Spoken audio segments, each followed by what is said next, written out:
Bismillahirrahmanirrahim.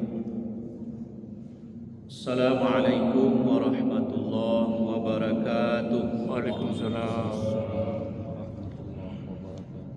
Alhamdulillahilladzi arsala rasulahu bil huda wa dinil haqq liyudhhirahu 'alad dini kullih wa kafa billahi shahida. Asyhadu an la ilaha illallah wa asyhadu anna Muhammadan abduhu wa rasuluh. Allahumma salli ala Muhammad wa ala alihi wa ashabihi ajma'in. Amma ba'd, faqala ta'ala fil Qur'anil azim wa huwa asdaqul qa'ilin. A'udzu billahi minasy syaithanir rajim. Bismillahirrahmanirrahim. Tabarakalladzi biyadihil mulku wa huwa ala kulli syai'in qadir. Alladzi khalaqal mauta wal hayata liyabluwakum ayyukum ahsanu amala wa huwal azizul ghafur. Shadaqallahul azim. Puji syukur marilah sama-sama kita sampaikan kehadirat Allah Subhanahu wa taala. Alhamdulillahirabbil alamin. Pada subuh yang mulia ini kita masih diberikan oleh Allah kesehatan, kekuatan, taufik dan hidayahnya sehingga kita bisa melaksanakan salat subuh berjamaah di Masjid Agung Ruhama Takengon ini. Selawat dan salam tidak pernah bosan-bosannya kita sampaikan kepada baginda Nabi Muhammad sallallahu alaihi wasallam. Beliau manusia pilihan, beliau manusia yang paling benar akhlaknya, paling cerdas otaknya.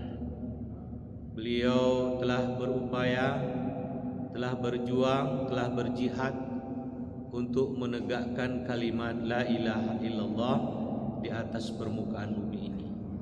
Sehingga dengan diutusnya beliau membawa kita menjadi umat yang rahmatan lil alamin.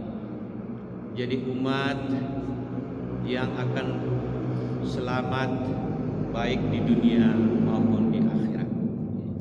Ma'asyiral muslimin wal muslimah jamaah subuh rahimakumullah. Para pendengar RRI Takengon dan para pemirsa Salat TV yang dimuliakan Allah Subhanahu wa taala. Tadabbur kita dalam surah Al-Mulk ayat 1 dan 2. Allah Subhanahu wa taala berfirman, Tabarakalladzi biyadihil mulku wa huwa ala kulli syai'in qadir. Maha suci Allah dengan keberkahannya. Di tangannya al-mulku, seluruh kerajaan, seluruh kekuasaan.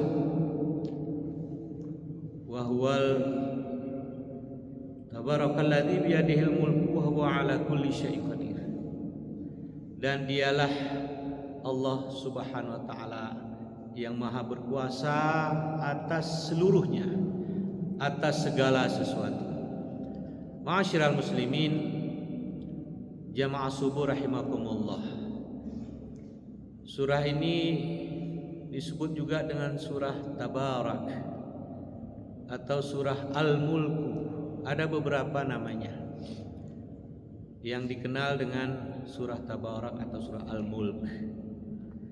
Surah tentang kerajaan Allah, tentang kekuasaan Allah, bukan hanya kekuasaannya di dunia, tapi kekuasaannya di akhirat nanti. Malikin nas, ilahin nas. Dalam surah Al-Fatihah selalu kita ulang-ulang. Maliki yaumiddin, yang akan menjadi raja, yang akan berkuasa nanti di hari kemudian. Jadi bukan hanya di dunia ini. Allah itu kekuasaannya absolut, tidak terbatas. Sementara makhluknya, manusia, diberikan kekuasaan itu sesuai dengan kehendak Allah Subhanahu wa taala, itu terbatas. Ada masanya, ada waktunya diberikan. Dulu Fir'aun juga diberikan kekuasaan oleh Allah, tetapi Allah mencabut lagi kekuasaannya dengan kezalimannya, mengaku dia sebagai Tuhan. Kemudian Allah tenggelamkan di Laut Merah. Allah batasi kekuasaannya. Begitu juga dengan Namrud dulunya pada masa Nabi Daud, pada masa Nabi Ibrahim juga dibatasi kekuasaannya.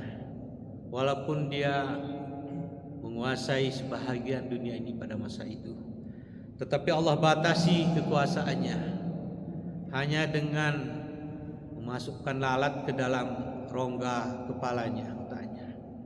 Kemudian tumbanglah si Raja Namrud ini yang zalim ini. Ma'asyiral muslimin wal muslimah jamaah subuh rahimakumullah. Kemudian Allah memberikan kekuasaannya kepada siapa yang dikehendaki oleh Allah Subhanahu wa taala. Dulu diberikan kekuasaan kerajaan kepada Nabi Daud. Nabi Daud ini adalah manusia biasa. Bukan dia keturunan raja-raja. Bukan dia keturunan penguasa. Tetapi manusia biasa. Tapi Allah angkat dia menjadi raja. Ketika masih remaja dia mampu membunuh Raja Zalut yang zalim itu. Hanya dengan alat sederhana, dengan ketapel, burung terbil, bisa ditumbangkannya Raja Zalut yang berkuasa pada saat itu. Kalau Allah menghendaki, tidak ada yang tidak mungkin. Qulillahumma malikal mulki tu'til mulka man tasya' biyadikal khair. Allah itu berikan kekuasaan kepada siapa yang dikehendakinya, dan Allah akan cabut kekuasaan dari siapa yang dikehendakinya, karena Allah itu maha berkuasa. Al-mulku, punya kerajaan, mempunyai kekuasaan yang absolut, baik kekuasaan di dunia ini maupun di akhirat. Sementara untuk makhluk ini hanya diberikan sementara diberikan. Ada juga yang seumur hidup, tetapi ketika dia diwafatkan, ketika diganggu, maka kekuasaannya akan beralih kepada keturunannya atau kepada orang lain. Karena itu kekuasaan itu sifatnya hanya sementara untuk makhluk Allah. Yang selama-lamanya baik di dunia maupun di akhirat nanti adalah kekuasaan Allah Subhanahu wa taala. Ma'asyiral muslimin wal muslimah jamaah subuh rahimakumullah. Di ayat pertama, kemudian di ayat berikutnya, alladzi khalaqal mauta wal hayata liyabluwakum ayyukum ahsanu amala wa huwal azizul ghafur. Dialah Allah yang di tangannya yang menciptakan kematian, yang menciptakan kehidupan untuk menguji manusia siapa yang lebih utama, siapa yang lebih baik amalannya. Sesungguhnya Allah itu maha perkasa lagi maha pengampun. Ma'asyiral muslimin jamaah subuh rahimakumullah. Allah ciptakan kematian. Sebelum ini kita masih dalam kematian, belum dihidupkan oleh Allah ke dunia ini. Kemudian Allah hidupkan kita ke dunia ini. Syarat untuk meraih keselamatan akhirat nanti surganya Allah, harus hidup kita di dunia ini, harus diberikan ujian, harus diberikan tugas di dunia ini sebagai hamba Allah, sebagai hamba yang mengabdikan diri kita kepada Allah. Wa ma khalaqtul jinna wal insa illa liya'budun.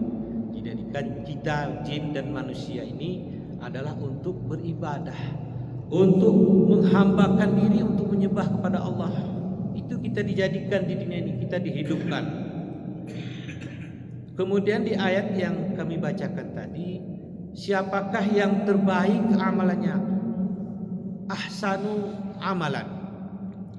Ihsan, ahsanu yang terbaik, khair baik, ahsanu yang paling baik. Siapa yang paling baik? Dengan diciptakan Allah kehidupan, dengan diciptakan Allah kematian, ada alam kubur, alam barzah, alam di luar dunia ini. Kemudian di alam tersebut kita akan mempertanggungjawabkan. Itu sebuah yang memotivasi, yang memicu kita untuk beramal soleh. Ahsanu amala, amalan yang terbaik. Menurut Fudail bin Iyad, Syekh Fudail bin Iyad mengatakan bahwa syarat kita mendapatkan ahsanu amala itu ada dua, setidaknya ada dua. Yang pertama, ketika kita beramal, beribadah itu adalah ikhlas lillah karena Allah Ta'ala. Itu yang pertama syaratnya. Harus ikhlas kita, tidak merasa susah, tidak merasa berat ketika diperintahkan kita untuk beribadah. Salat subuh yang dilaksanakan di Masjid Agung Buhama ini dengan cuaca yang agak dingin, dengan keadaan iklim yang tidak mendukung, tetapi karena kita ikhlas, karena ini perintah Allah, kita laksanakan dengan ikhlas. Itu contohnya. Maka insya Allah kita akan diterima ibadah kita pada subuh yang mulia ini. Kemudian syarat yang kedua, sesuai dengan sunnah Rasulullah, dengan syariat. Kalau tidak bersesuaian apa yang kita lakukan, amalan atau ibadah yang kita lakukan, maka ditolak, tidak diterima walaupun kita ikhlas melaksanakannya. Tetapi tidak sempurna syarat dan rukunnya, tidak ada yang ketinggalan, ada yang kekurangan, maka otomatis walaupun kita ikhlas melaksanakannya, ahsanu amala itu tidak akan kita terima. Hanya mungkin amalan saja, amalan kita, tetapi ahsanu amalan yang terbaik itu tidak kita dapatkan karena persyaratannya tidak memenuhi menurut Fudail bin Iyad tadi, bahwa selain kita ikhlas karena Allah, rela kita beribadah, rela kita melaksanakan perintah Allah Subhanahu wa taala ini, kemudian harus sesuai syarat dan rukunnya, harus sesuai dengan apa yang dicontohkan, yang dituntunkan oleh baginda Rasulullah sallallahu alaihi wasallam. Ma'asyiral muslimin, jamaah subuh rahimakumullah. Hari ini hari kedua Muharram 1446 Hijriah, tahun baru Islam.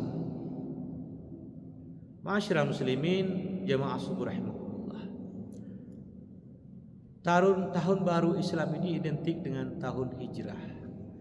Artinya berpindahnya Rasulullah dan para sahabat ketika diboikot, ketika diintimidasi di Mekah pada 14 abad yang lalu, diusir dari kampungnya, sehingga Rasulullah dengan diperintah oleh Allah Subhanahu wa taala untuk hijrah ke Yasrib atau ke Madinah. Ma'asyiral muslimin, jamaah subuh rahimakumullah. Apa maknanya? Kita sebagai hamba harus menghijrahkan diri kita. Mungkin kita tidak berpindah kampung, berpindah rumah itu pindahan kampung, tetapi minimal kita berpindah hijrah dari zulumat minan nur, dari keadaan yang tidak baik kepada yang baik. Selama ini kita juga beribadah kepada Allah, mungkin ibadah kita belum mendapatkan ahsanu amalan, hanya sekedar amalan. Mari kita berhijrah, mari kita berpindah hati kita, ibadah kita itu menjadi lebih baik. Berpindahnya, bertukarnya tahun Islam ini, mari kita berupaya meningkatkan amal ibadah kita itu. Mari kita pindahkan diri kita dari hal-hal yang tidak baik, dari hal-hal yang masih kurang dalam ibadah kita. Mungkin selama ini ibadah sholat kita walaupun kita lakukan setiap waktunya, mungkin masih kurang kekhusyuannya. Mari ke depan ini kita tingkatkan lagi, lebih khusyuk lagi kita dalam beribadah. Karena di antara syarat-syarat tadi, ikhlas, khusyuk itu merupakan persyaratan tadi. Kemudian selain persyaratan, syarat dan rukunnya itu sesuai dengan apa yang disunnahkan oleh Rasulullah. Karena itu kita khusyukkan lagi supaya nilai ibadah kita itu lebih tinggi dia. Berbeda orang yang tidak khusyuk, berbeda orang yang tidak ikhlas dengan orang yang khusyuk dan ikhlas dalam beribadah. Itu di mata Allah itu penilaiannya di segi keikhlasannya dan kekhusyuan seorang hamba, sehingga diberikan gelar menjadi ahsanu amalah, menjadi amalan-amalan yang terbaik. Kita tunjukkan kepada Allah SWT, karena Allah SWT sudah memberikan kepada kita nikmat yang sangat luar biasa, la tuhsuha, nikmat yang sangat banyak. Tugas kita adalah bersyukur dengan beribadah yang khusyuk, yang ikhlas, yang sesuai syarat dan rukunnya yang dicontohkan oleh Rasulullah SAW. Karena itu mari kita berupaya, kita harus berubah ke arah yang lebih baik tentunya. Sebagai hamba yang cerdas, sebagai hamba yang meyakini, yang beriman kepada Allah dan Rasulnya, maka kita berupaya untuk menjadi hamba yang terbaik. Bagaimana caranya? Kita tunjukkan ahsanu amalan, amalan yang terbaik. Apabila kita diberikan kekuasaan, kita semua ini adalah sebagai pemimpin, minimal pemimpin dalam keluarga. Kita diberikan wewenang, ar-rijalu qawwamuna 'alan nisa. Berikanlah yang terbaik, berikanlah ahsanu amala untuk diri kita dan keluarga kita. Kita contohkan untuk generasi kita ke depan. Apabila kita tidak memberikan contoh yang terbaik dari ahsanu amalan, amalan yang terbaik kepada keluarga kita, apabila setiap keluarga memberikan contoh yang terbaik, maka keluarga yang ada di lingkungan kita, di desa kita, di kecamatan kita, dan di daerah kita ini pasti akan lebih baik. Karena itu marilah kita mulai dari diri kita, keluarga kita. Ibda binafsi. Mudah-mudahan kita menjadi hamba ahsanu amalan di sisi Allah, dan ibadah kita, amal ibadah kita diterima oleh Allah Subhanahu wa taala. Amin amin ya rabbal alamin. Demikian yang bisa kami sampaikan sebagai ulang kaji kita. Mudah-mudahan ada manfaatnya, khususnya bagi kami sendiri dan bagi kita semua. Mohon maaf atas segala kekurangan. Terima kasih atas perhatian kita semua. Berizin, billahi taufik wal hidayah. Assalamualaikum warahmatullahi wabarakatuh.